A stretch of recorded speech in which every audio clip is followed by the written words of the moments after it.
tmavých vodách severného Atlantiku sa slávna osobná dopravná loď jeho veličenstva Titanic dočkala násilného a záhadného konca. Každý z cestujúcich sa nečakane ocitol v tríznivej dráme. Jej staviteľ, ktorý sa mohol vyjadriť k jej zániku. Statoční muži, ktorí odmietli nechať ju jej neblahému koncu.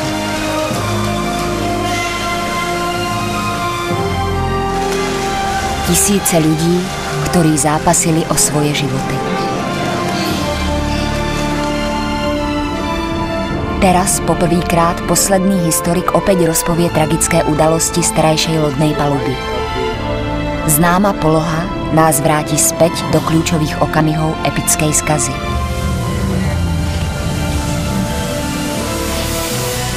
Novoobjavené predmety nám pomôžu spoločne zostaviť jej nevyslovené príbehy.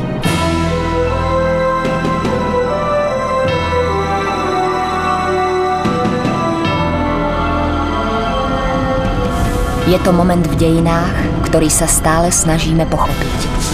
Časť minulosti, na ktorý nie je možné zabudnúť. Titanic. Nevypovedané príbehy.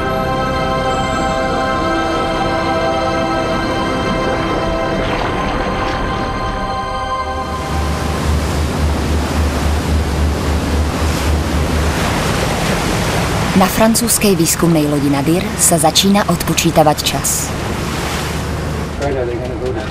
Posádka sa pripravuje na neobyčajný ponor za jedným z najväčších vrakov v histórii, RMS Titanic. Na zadnej palube Nadiru prechádza prototyp ponorky Nautile poslednou sériou kontroly systému.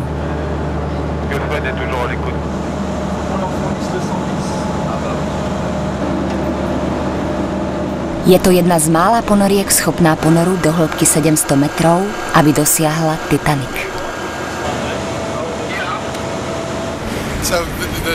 Historik Charles Haas vedie dnešný ponor. Jeho misiou je zdokumentovať kľúčové miesta na lodi, kde sa udiali kritické momenty.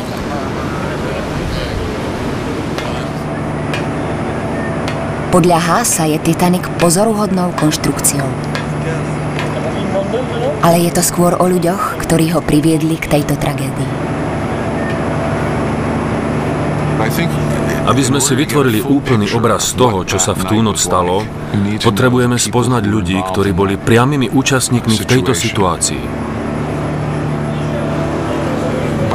Keď spoznáme osobnosti tejto tragickej udalosti, ak spoznáme týchto ľudí, môžeme sa ľahšie vžiť do ohromnej drámy danej noci. Súčasťou Haasovej misie je hľadať artefakty a osobné predmety, ktoré by mohli byť vodítkom k príbehom z Titanicu.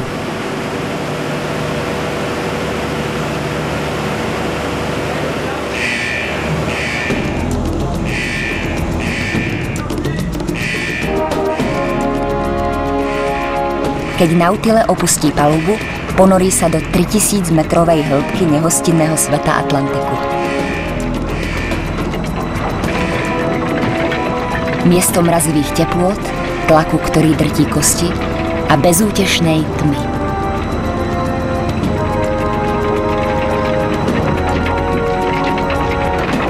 Ak by čokoľvek prestalo fungovať, niet šance na záchranu.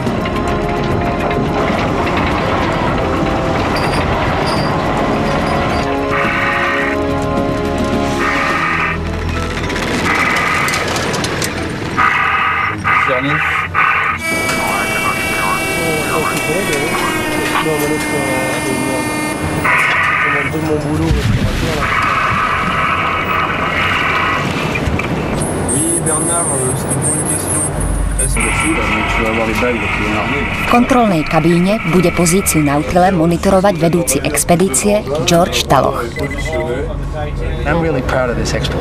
Som naozaj hrdý na túto expedíciu a na tento tím. Je to fantastické byť jeho súčasťou. Titanic je časťou našich dejín a je neobyčajný vo všetkých smeroch. Taloch je v spojení s historikom Titanicu a Haasovým pracovným partnerom Jackom Eatonom. Je veľa vecí, ktoré sa dajú získať z Titaniku, z jeho havárie. Zo spomienok ľudí na túto udalosť. Je ešte niekoľko veľkých záhad, ktoré sú stále nevyriešené. Posádka pozoruje z mostíka voľný pád Nautile k Titaniku.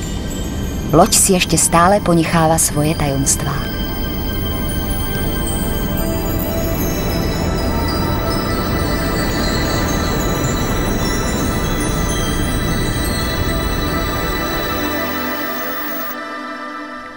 Podľa historických štúdií o Titaniku, veľa z toho, čo sa o ňom vie, je založené na svedectvách ľudí o tejto havárii. Vypočúvania sa konali na obidvoch stranách. V Spojených štátoch aj v Británii, kde sa vyšetrovali príčiny potopenia sa lode. Objavujú sa dodatočné svedectvá zo vzácnych denníkov a listov.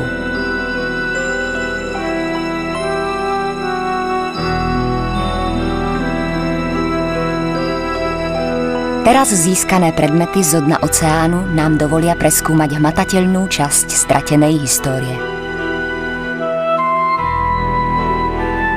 V priebehu ich výskumu sa historici z väčšej časti dozvedeli o cestujúcich, ktorí sa plavili v prvej a druhej triede.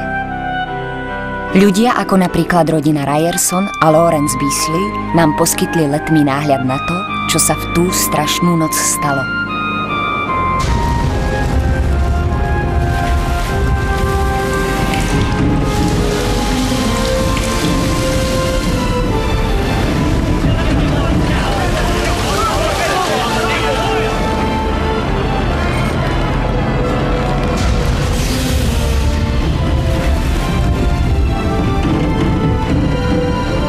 Pozoruhodné osobné výpovede z Titaniku sa ešte stále dostávajú na povrch.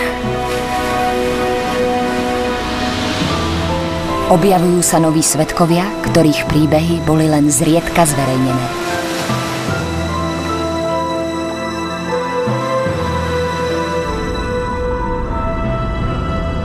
Zatiaľ, čo ponorka Nautile klesá k Titaniku, posádka sa pripravuje k pristátiu na mieste.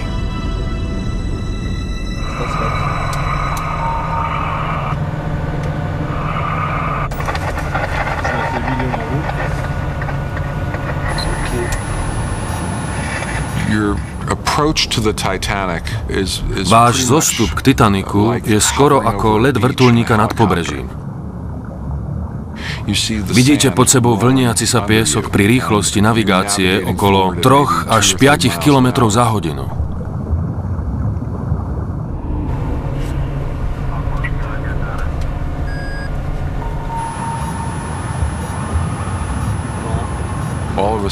Náhle zbadáte obrovský objekt.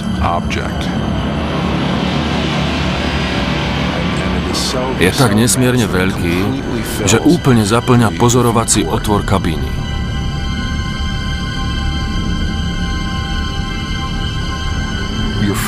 Vaša prvá, skoro automatická reakcia je: Bože môj.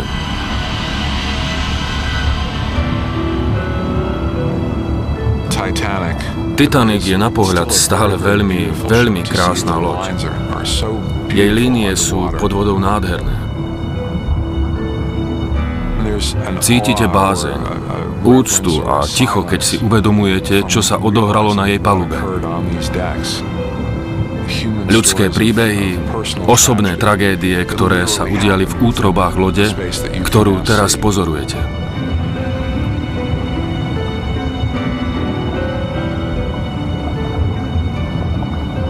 14. apríla 1912 o polnoci Titanic zakotvil v prístave, kde sa nalodili prví cestujúci.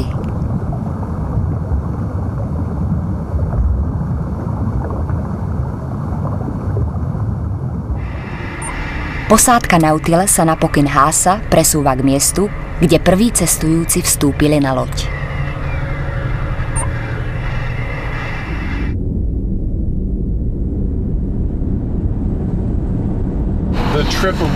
Plavba na palube Titaniku naozaj začala na tomto mieste.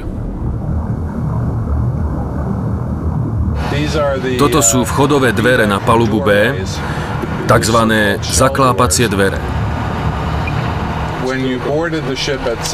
Ak by ste sa nalodili v Anglicku, určite by ste prešli týmito dverami, kde by vás pozdravil pracovník pokladne.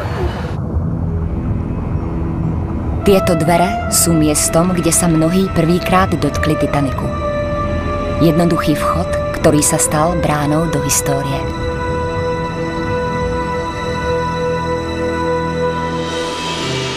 V Southamptone začíná nalodenie už skoro ráno.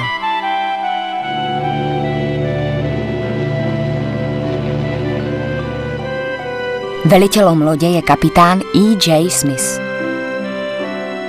Smithov zoznam cestujúcich obsahuje aj údaje o ich spoločenskom postavení. Ale väčšina cestujúcich je z 3. triedy. Majitelia Titaniku dúfajú, že budú mať zisk z emigrantov, ako je Gerda a Edward Lindell. Lindellovi sú novomanželia žijúci v Skånes na juhu Švédska.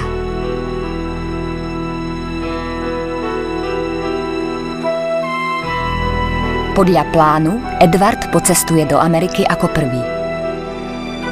Gerda má ísť potom za ním.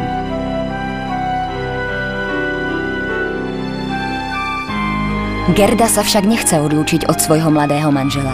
V poslednej chvíli sa k nemu pripojí. Na znak rozlúčky Gerda rozhadzuje ruže po ceste, ktorou kráčajú a necháva ich za sebou.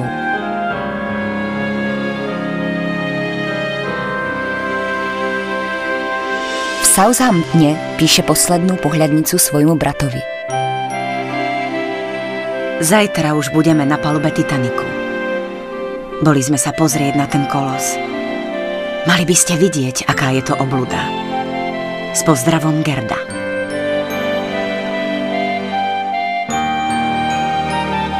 ...10. apríla 1912 sa Lindellovi pripájajú k viac ako 2000 ostatných cestujúcich na prvej plavbe Titaniku. Na palube sa Edward a Gerda zoznamujú so Švédom Augustom Wennerströmom.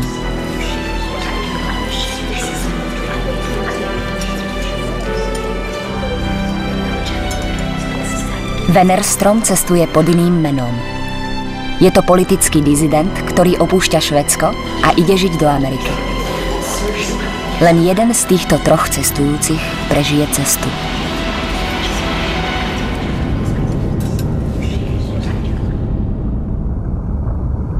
Dnes je z Titaniku hromada hrdzavého kovu.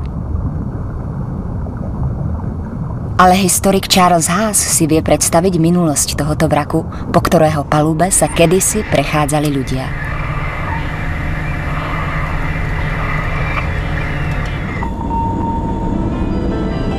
Zatiaľ, čo sa posádka Nautile presúva na iné miesto, 700 metrov nad nimi, na hladine, členovia expedície pomáhajú ponorku navigovať k vraku. Ich cieľom je 3. trieda trupu lode.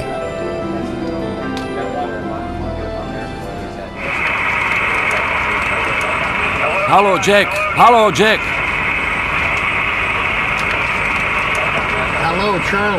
Zdravím, Charlie. Ako sa tam dole máte? Končím. My tu dole tvrdo pracujeme. Pozeráme sa teraz do 3. triedy.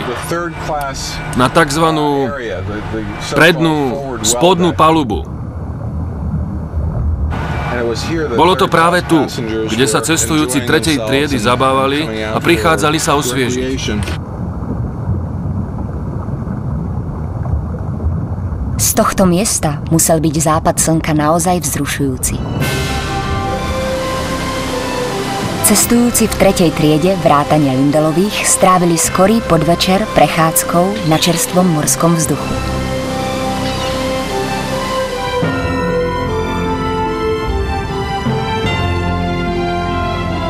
Nad promenádou 3. triedy si pasažieri v 1. a 2. triede užívali nekompromisného luxusu. Komfort zahrňoval aj miestnosť s exotickou parnou kúpeľou. najmodernejšia telocvičňa a nádherné jedálenské salóny. Pre jednu z cestujúcich v prvej triede nebolo nič z palácového zariadenia Titaniku lákavé. Najstarší syn pani Emily Ryerson sa zabil pri automobilovej nehode v Amerike. Cestuje, aby si vyzdvihla jeho telo. Opúšťa svoju kajutu zriedka. Vo svojej kajute sa aj stravuje. Elegancia Titaniku pre smútiacu matku nič neznamená.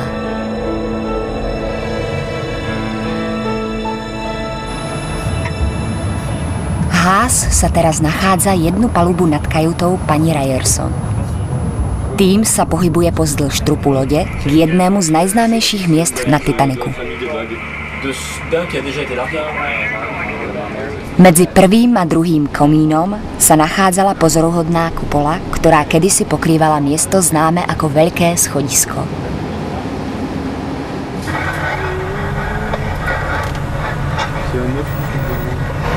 Naozaj neexistuje iná časť Titaniku, ktorá by možno dokázala veľkoleposť lode tak, ako táto veľkoleposť, ktorá dostala názov Veľké schodisko v prvej triede. Bolo zastrešené sklenenou kupolou s prútovou oceľovou konštrukciou. Prenikalo do 5 alebo 6 palúb trupu lode.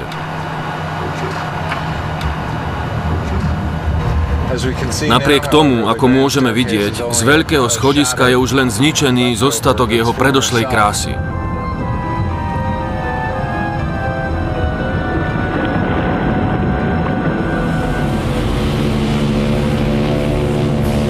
Prvé dni zaoceánskej cesty do Ameriky sú jednotvárne. V nedeľu teplota zrazu dramaticky klesá.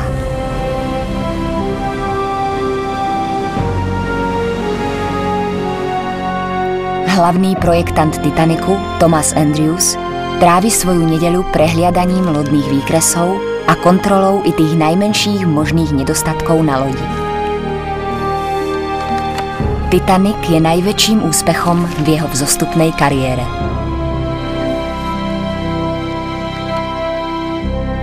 Harold Bright je jedným z 2 radiotelegrafistov na lodi. Jack Phillips je Brightov kolega. V priebehu nedeľňajšieho dňa dostávajú 6 varovných správ o výskyte ľadovcov.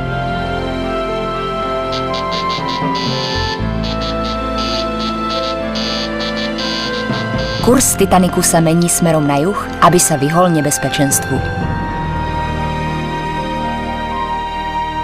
Pre cestujúcich, ako je rodina Lindelových, je mrazivý vzduch dostatočným dôvodom na to, aby zostali vo vnútri. Napriek tomu sa pani Emily Ryerson vzácne objavuje von z jej kajuty, aby strávila kľudný večer s jej priateľom. Bruce Ismay, generálny riaditeľ spoločnosti, ktorá vlastní Titanic, pristupuje k pani Ryerson. Ismay jej ukazuje radiotelegrafickú správu. Mám tu správu od kapitána. Najskôr mi ukázal telegram, potom pokračoval. Sme obklopení ľadovcami. V čase nášho rozhovoru to pre mňa ešte nič neznamenalo. Trápili ma iné veci, na ktorej som myslela.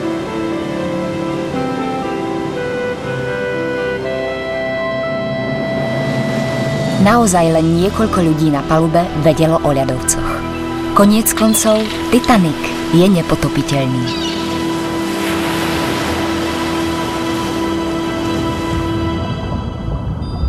Kolosálna veľkosť Titaniku nemala v jeho čase konkurenciu. Jeho tragické potopenie sa je jednou z mála udalostí v dejinách, ku ktorej sa ešte stále upína naša predstavivosť.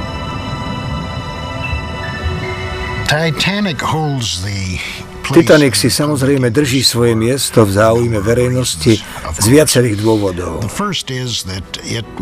Poprvé, to bolo pravdepodobne prvé veľké nešťastie, ktoré pokryli všetky médiá. V 20. storočí sa už predtým stalo niekoľko nešťastí. Ale Titanic predstavoval prvé, ktoré malo taký veľký svetový dopad.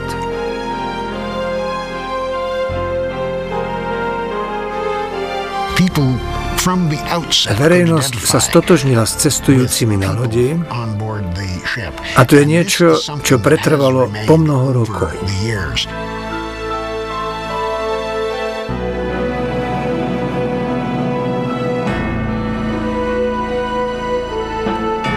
Titanic predstavoval vrchol ľudskej vynaliezavosti v čase neskrotného optimizmu.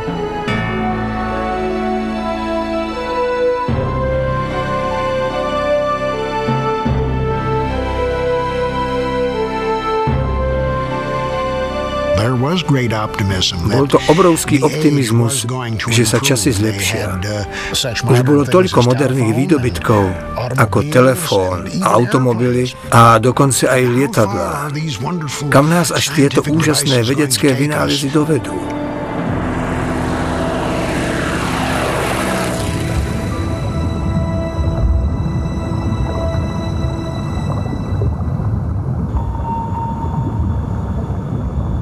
Nautile sa ponad vrak presúva k obľúbenému miestu v príbehu.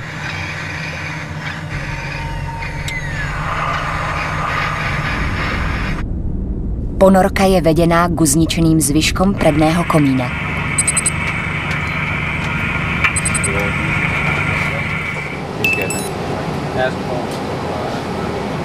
Kedysi bol na mieste tejto prepadliny 40 metrov vysoký komín.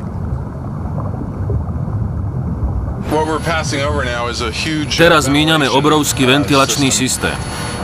Titanic mal 4 komíny spojené s komorami, kde boli umiestnené kotly. Teraz sa pozeráme na naozaj gigantickú rúru. Keby sme sa popri nej spustili, ocitli by sme sa v kotolniach Titanicu. Masívne kotly, umiestnené hlboko v trupe lode, boli zdrojom pohonu Titanicu.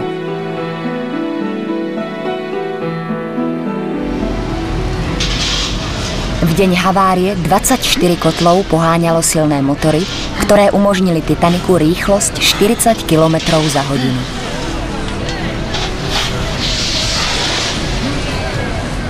V ten večer Courage Beret nastupuje na svoju zmenu.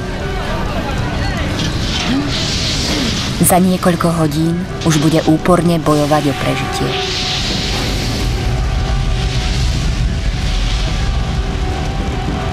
Cestujúci v druhej triede Lawrence Beasley vyplňuje formulár, aby mohol dostať späť svoje cennosti z trezora v pokladni.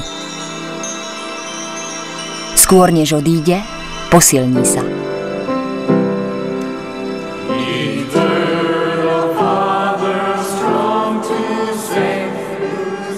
Po večeri pán Carter pozval všetkých, ktorí si to prijali do salónu a za zvukov klavíra začal spievať cestujúcim.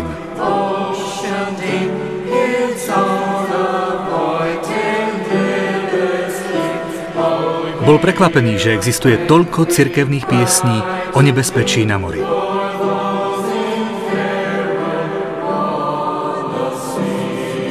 Cestujúci druhou triedou Lawrence Beasley. 2 hodiny pred nárazom radiotelegrafista Jack Phillips dostáva výstrahu z lode Mesaba. Hlásenie o ľadovcoch. Na zemepisnej šírke 42 až 41 stupňov 25 minút na sever sa nachádza veľké množstvo ľadovcových kríh. Radiotelegrafista Jack Phillips. Phillips si neuvedomuje, že ľadovcové pole leží priamo v ceste Titanicu. Namiesto toho, aby podali hneď správu dôstojníkovi, zapichne ju na stojan. Tento prostoduchý počin spečatí osud Titanicu. Výstraha mala byť doručená druhému dôstojníkovi Charlesovi Lightollerovi, ktorý pracoval na kapitánskom mostíku. Táto životne dôležitá správa, ktorá bola doručená na loď, ale nikdy sa nedostala na kapitánsky mostík, bola prijatá z lode Mesaba. Táto chyba sa ukázala byť osudnou. Stala sa hlavnou príčinou zániku lode. Druhý dôstojník Charles Lightoller. Nautile sa s posádkou približuje k miestu strašnej tragédie. Sme nad zlomeným predným stožiarom, kde vidíte zvyšky stožiarového koša. Bolo to práve tu, kde si 14. apríla 1912 o 11:40 v noci strážny Frederick Flett všimol ľadovec. Flett v stožiarovom koši zazvonil na zvon, ale taktiež zatelefonoval na kapitánsky mostík, aby podal hlásenie o smrtonosnom ľadovci pred loďou. Ľadovec je 0,5 kilometra pred loďou. Neskoro na to, aby sa mu loď, ktorá má dĺžku 4 mestských blokov, vyhnala.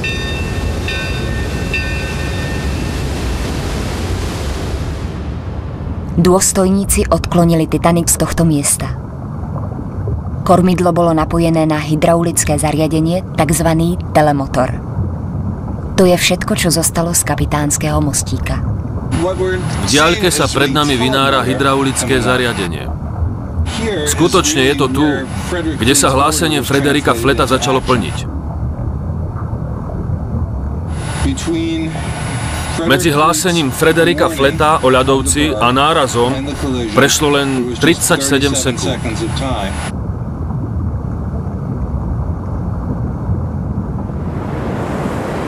Keď sa Titanic začína otáčať, zdá sa, že sa loď ľadovcu vyhne.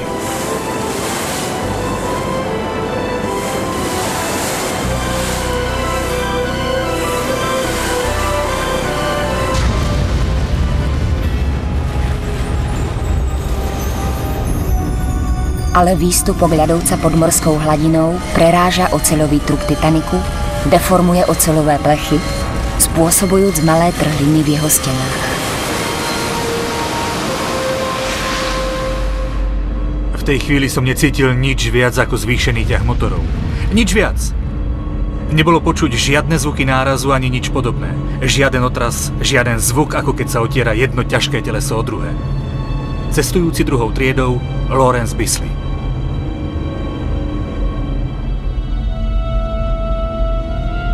Chystal som sa spať, keď som pocítil náhlu vibráciu, ktorá prebehla po celej lodi.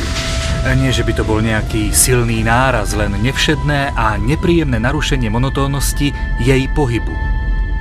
Druhý dôstojník Charles Lightoller.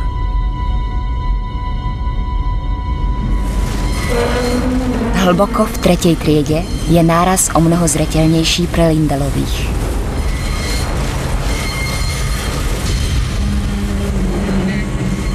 A pre Augusta Wennerstroma. Kapitán Smith posiela projektanta Titanicu Andrewsa, aby skontroloval poškodenie lode.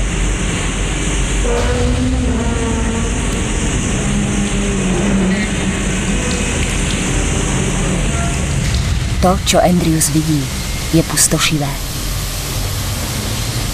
Hlási kapitánovi Smithovi, že sa Titanic rýchle naplňa. Bleskový výpočet odhaľuje, že lodi ostáva 1 až 2 hodiny. Andrews si ihneď uvedomuje strašný fakt. Na lodi je viac ako 2000 cestujúcich a posádka, ale záchranné člny stačia len pre polovicu z nich.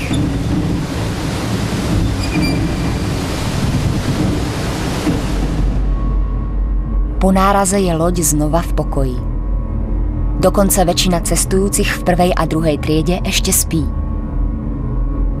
Málo kto si uvedomuje drámu, ktorá sa odohráva na prednej časti lode. Hlboko dole sa čelo Titanicu rýchle zaplavuje. Posádka v tejto časti lode musí opustiť svoje miesta. Elektrická energia na Titanicu ešte zatiaľ funguje. Kurič Beret a niekoľko ďalších sa pokúšajú udržať vodu mimo kotolne číslo 5. Muži pripevňujú dlhé hadice k čerpadlám. Veria, že ak zachránia túto časť pred zaplavením, môžu zachrániť loď. Ešte nevedia, že projektant Titanicu vyhlásil loď za stratenú.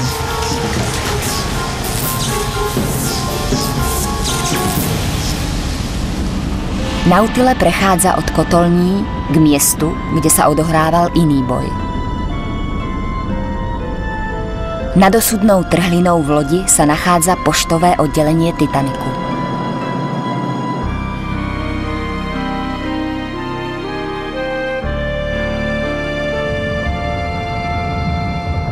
Medzi najväčších hrdinov príbehu Titaniku patria podľa môjho názoru pracovníci poštového oddelenia.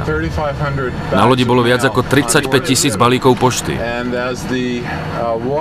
Keď voda začala zaplavovať túto časť, muži mysleli len na to, ako zachrániť poštu, ktorú mali na starosti. Ako sa miestnosť s poštou na Titaniku postupne začala zaplavovať, pracovníci s poštou ťahali zásielky na vyššie poschodie. Vzrastajúca voda ich rýchle doháňala na každom poschodí.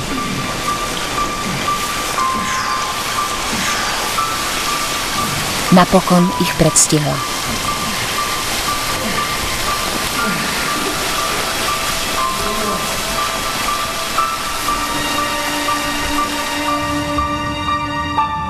Táto ohromná diera označuje bod, kde zahynulo 5 pracovníkov pošty. Boli to prvé obete na Titaniku.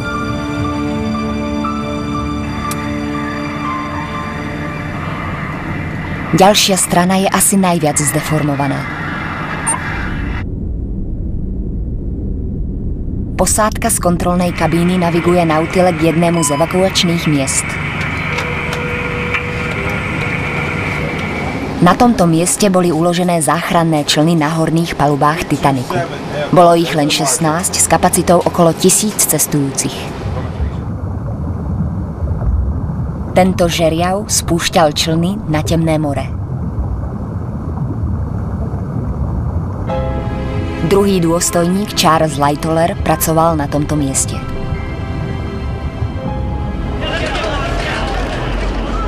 Kým Lightoller a jeho muži spúšťajú člny na more, cestujúci stoja na palube a dívajú sa na nich. Nechcú tomu uveriť. Všetko sa zdá byť v poriadku. Prečo ich žiadajú evakuovať loď?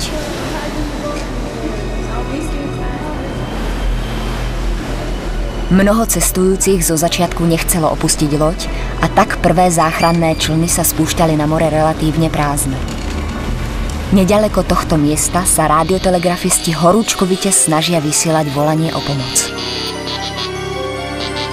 V zúfalom pokuse privolať pomoc sa znovu snažia vysielať kód SOS.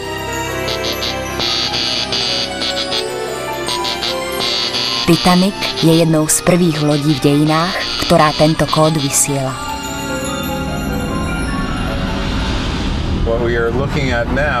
To, čo teraz vidíme, je radiotelegrafická miestnosť vnútri lode. Tu radiotelegrafisti Jack Phillips a Harold Bright dostali informáciu, že Titanic sa potápa. V zápäti začali vysielať signál SOS. Bola to táto miestnosť, kde dvaja muži začali húževnato pracovať na záchrane životov.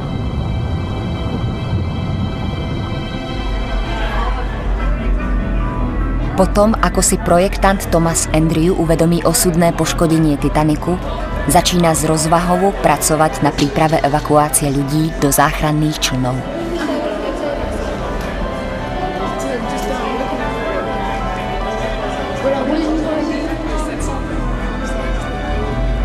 Vie, že bez ohľadu na jeho vynaložené úsilie bude strata ľudských životov tragicky veľká.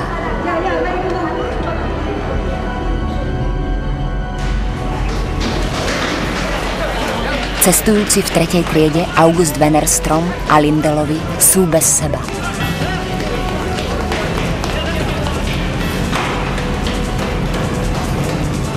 Ako smerujú k záchranným člnom, zadná časť lode sa začína dvíhať z hladiny mora. Videli sme, ako more stúpa k palube rýchlejšie ako predtým. Všetci na zadnej časti lode začali kričať a snažili sa niečoho zachytiť, aby nesklzli po šikmej palube, ktorá bola stále strmejšia. Cestujúci v 3. triede August Wennerstrom.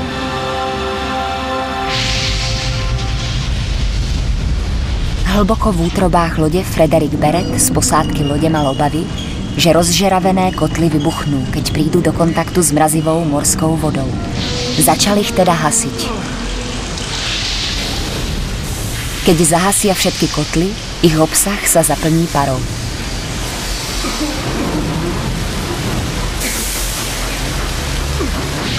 Barrettov kolega, zaslepený čiernym prachom a parou, padá do jedného z otvorených revizných otvorov. Má poranenú nohu, takže Barrett ho odťahuje do čerpacej komory. Skoro 2 hodiny po náraze sa oslabená stena rúca a ponor Titaniku sa zrýchľuje. Barrett uniká, ale jeho spoločník zahynie.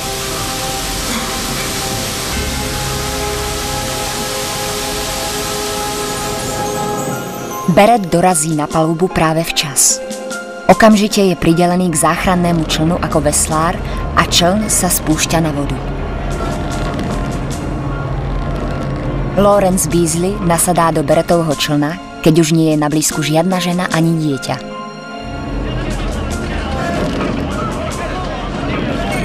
Na opačnej strane lode nejaký muž zápasí s vlastným svedomím. Volá sa Masabumi Hosono.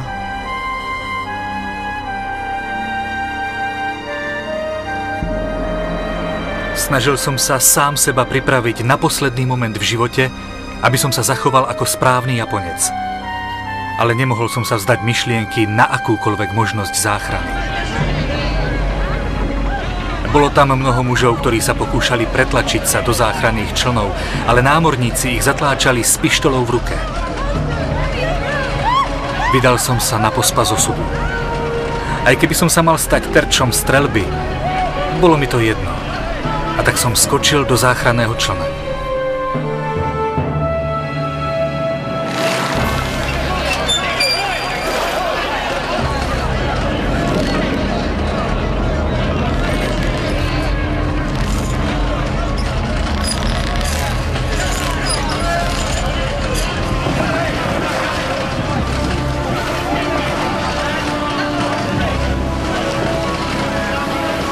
Z tmavého mora Hosono pozoruje bojujúci Titanic.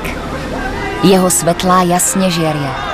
Jeho zdvihnutá zadná časť trčí z vody. Videl som veľký počet cestujúcich horúčkovito sa pohybujúcich po palube, vydávajúcich príšerné výkriky a volajúcich o pomoc.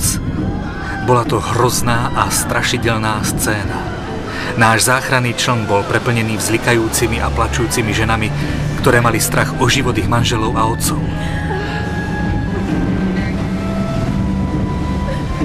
Bolo to neznesiteľne smutné a beznádejné.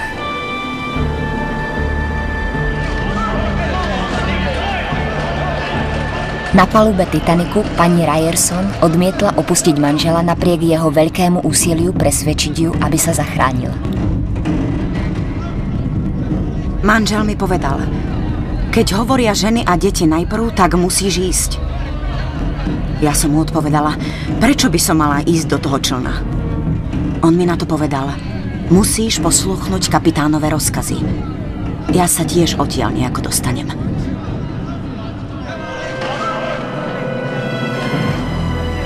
Stovky rodín zápasia s tou istou otázkou. Majú sa rozdeliť alebo ostať pohromade?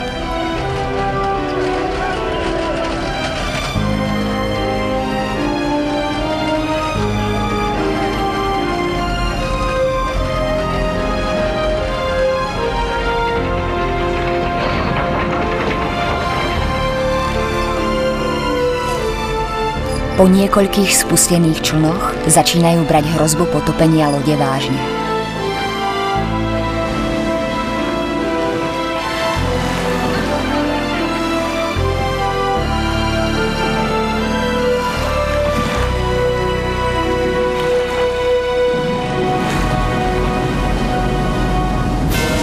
Posádka má problém udržať dav tlačiacich sa ľudí od zvyšných záchranných člnov.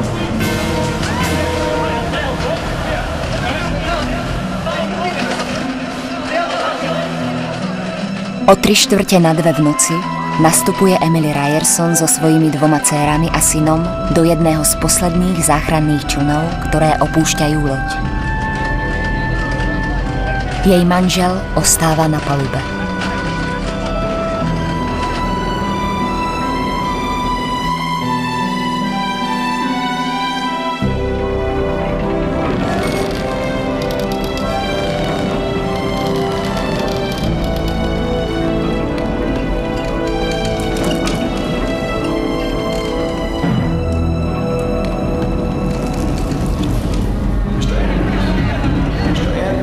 Thomasa Andrewsa, projektanta Titaniku, naposledy videli, ako sedí v tranze vo fajčiarskom salóne prvej triedy.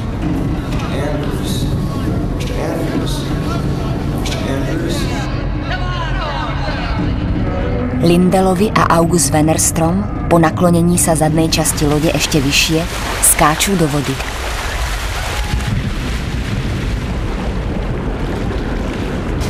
Druhý dôstojník Lightoller tiež nachádza útočište v mori.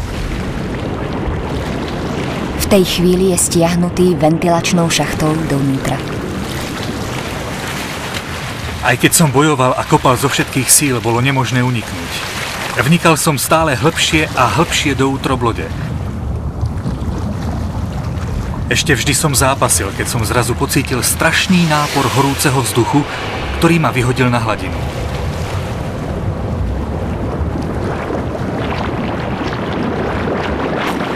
Z hladiny bol Lightoller svedkom konca Titaniku.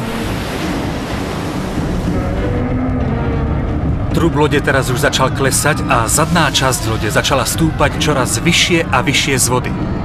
Hromadiac bezbranných ľudí po okraji príkrych palúb a sťahujúc ich vo veľkom množstve do ľadovej vody. Druhý dôstojník Charles Lightoller.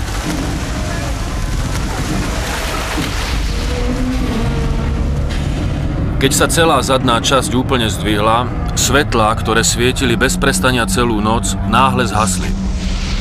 Znovu sa zablisli na krátky okamžik, no potom znova úplne zhasli. Cestujúci v druhej triede Lawrence Bisley. Zadná časť lode zostala vzpriamená niekoľko minút v tme, osvetlená len hviezdami. Potom sa potopila. Vtedy sa začali ozývať výkriky o pomoc, ktoré sa zdali byť nekonečné.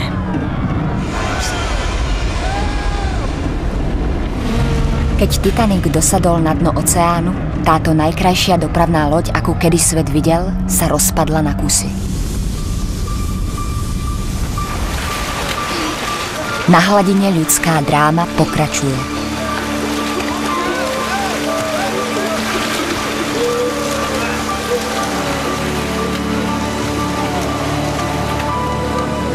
Charlesovi Lightollerovi sa podarí vyšplhať na prevrhnutý záchranný čln.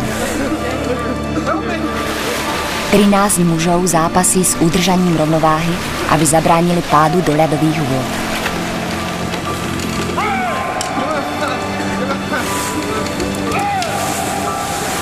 Rádiotelegrafisti Bright a Phillips sú medzi týmito mužmi. Phillips nad ránom zomrie na podchladenie.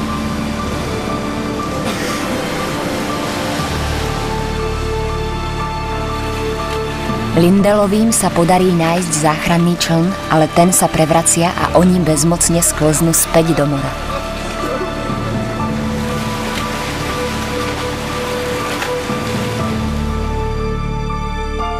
Neviem, ako dlho som bol vo vode mimo člna. Keď som k nemu doplával, bol naplnený vodou. Môjmu priateľovi, Edwardovi Lindelovi, sa tiež podarilo nasadnúť do člna. Zbadal som pani Lindelovú vo vode, chytil som jej ruku. Nemal som silu vytiahnuť ju do člna.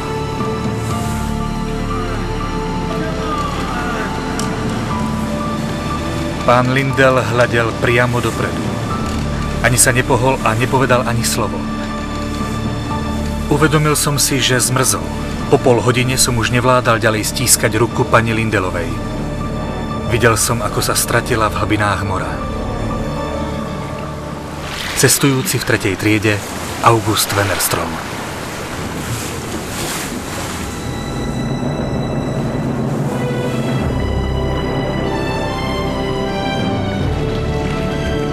Túto noc zahynulo viac ako 1500 mužov, žien a detí.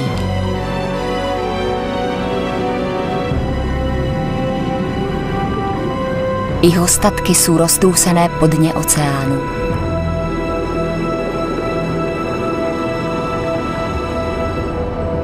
Artefakty ako tento nám dávajú posledné vodítko k ich príbehom. Haas medzi rozbitými taniermi a troskami lode objavuje telegraf.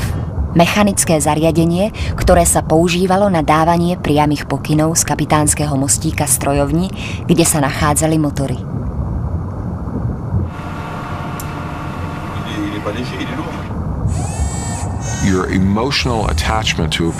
Vaše citové puto k určitému objektu sa napokon premení na obrovskú starosť o jeho budúcnosť. A keď tie artefakty vidíte prinesené, a obzvlášť keď ich vidíte v zachovalom stave, potom sa starosť zmení na obrovské, nesmierne šťastie, že ste ich zachránili pre budúcnosť.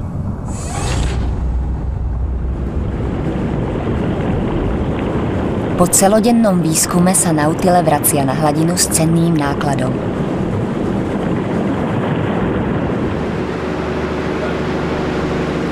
Na palube Nadiru si posádka prezerá novoobjavené predmety. Viete, Charles, história tu postúpila o ďalší krok dopredu.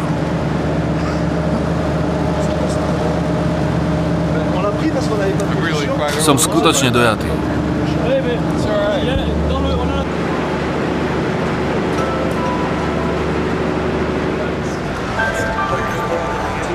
V hamburskom sklade v Nemecku stoja ľudia v rade, aby mohli navštíviť mimoriadnu výstavu predmetov z Titaniku.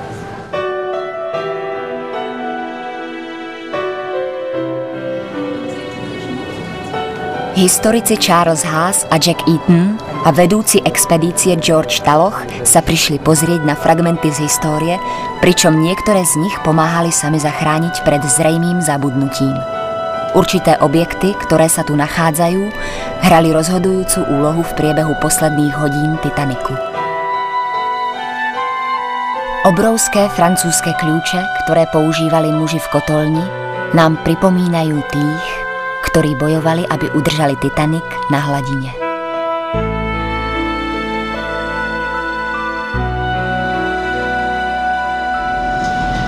Mužov ako Frederick Beret.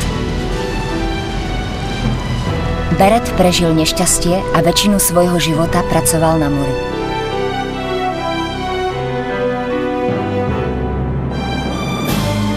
Jeden z mosadzných zvonov na Titaniku je symbolom jeho elitných dôstojníkov, medzi nimi i druhého dôstojníka Charlesa Lightolera. Lightoller bol jediným starším dôstojníkom, ktorý prežil katastrofu na Titaniku. Odišiel do výslužby bez ceremónií. V čase druhej svetovej vojny poskytol svoju plachetnicu pri odvážnych misiách na pomoc britskému vojsku. Táto potvrdenka na vydanie uložených vecí číslo 208 patrila Lawrenceovi Beasleymu. Našla sa na dne oceánu. Beasley sa dožil 89 rokov a píše jednu z najvýznamnejších výpovedí o skaze Titaniku. Dámske šperky nám pripomínajú, že mnoho z tých, čo sa z Titaniku zachránili, v tú noc ovdoveli. Po príchode do New Yorku pani Ryerson mohla pochovať svojho syna, ktorého zabili pri autonehode, a trúchliť za svojím strateným manželom. Pani Ryerson zomrela vo veku 76 rokov. Masabumi Hosono žil samotárskym životom a zriedka rozprával o Titaniku. Jeho písomná výpoveď sa stala súčasťou histórie.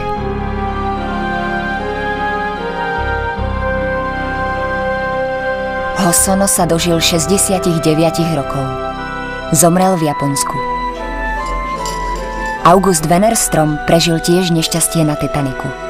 Väčšinu svojho života strávil v Amerike. Zomrel v Calver v Indiane. Toto je svadobná obrúčka Gerdy Lindell. Našla sa v záchrannom člne, kde obidvaja, ona aj jej manžel, stratili svoj život.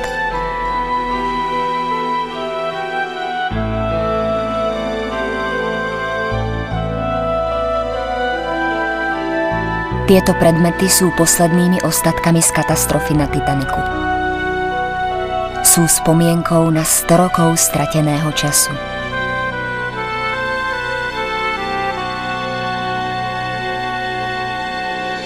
Tento klarinet a tieto zaľúbené listy, nájdené v kufri nejakého muža, nám umožňujú nazrieť do jedného z ľudských životov, o ktorom sme doposiaľ nič nevedeli. Života ako mnohých iných, navždy zmenených Titanikom.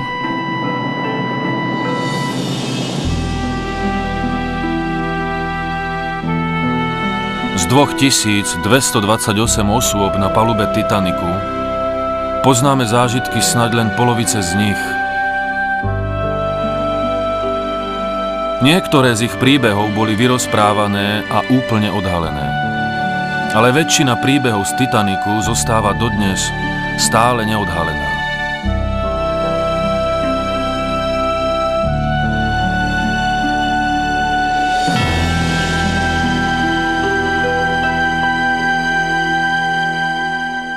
Slovenské znenie pripravilo AV štúdio.